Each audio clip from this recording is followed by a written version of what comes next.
Representation by the Bahamas Hotel Maintenance and Allied Workers Union continues. This morning, union officials led by President Lyndon Taylor held a press conference outside the Sandals Royal Bahamian Resort in Cable Beach, accusing hotel executives of union busting. Our Carla Palmer was there. Hoisted high, their placards expressed just what they were thinking and how they were feeling this Monday. Officials of the Bahamas Hotel Maintenance and Allied Workers Union continue to allege that Sandals management is in breach of the country's labor laws.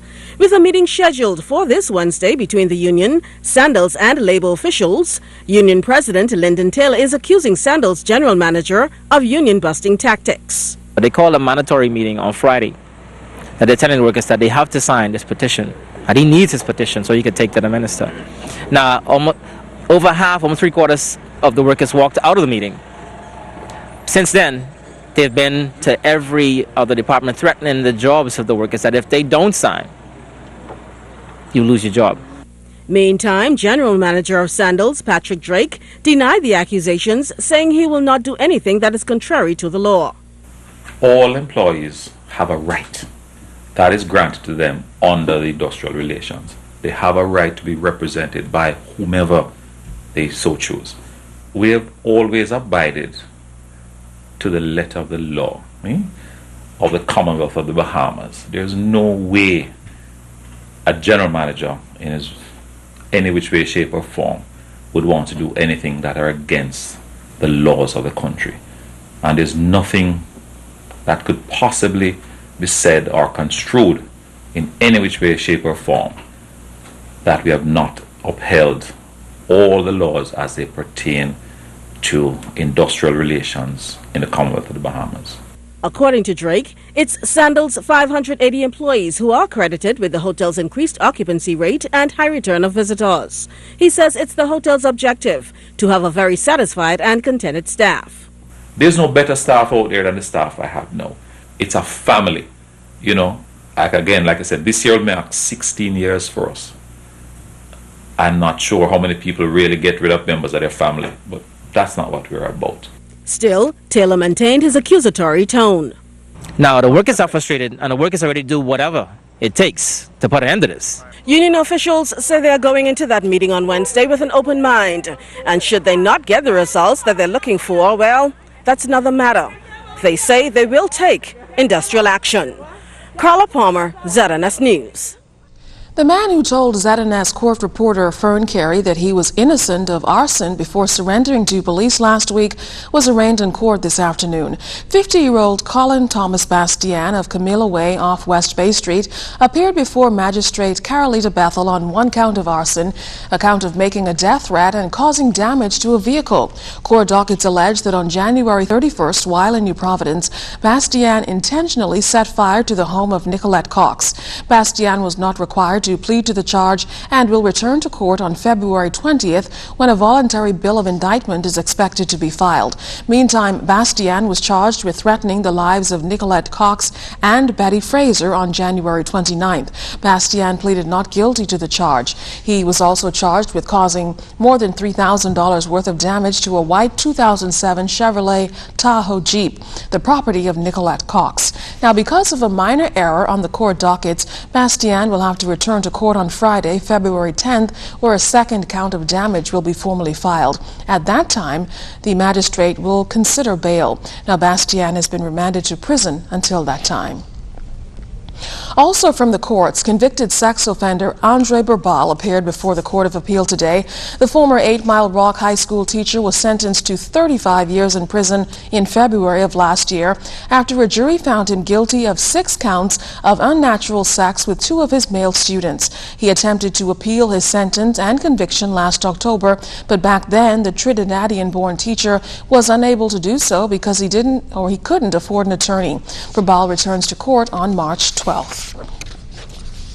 The man struck and killed as he walked along East Bay Street on Sunday has been identified. He is 48-year-old Valence Brown of Fowler Street off East Bay Street. Now, police say Brown was walking just west of the Harbor Bay Shopping Center around 1 o'clock Sunday morning when he was struck. Police identified a dark green Honda Accord or Civic as the vehicle they're looking for. They say it should have extensive damage to the front bumper. Police are appealing to the public to come forward with any information they may have. If you have any information that may assist police, you're asked to contact them at 911, 919, or 328-TIPS.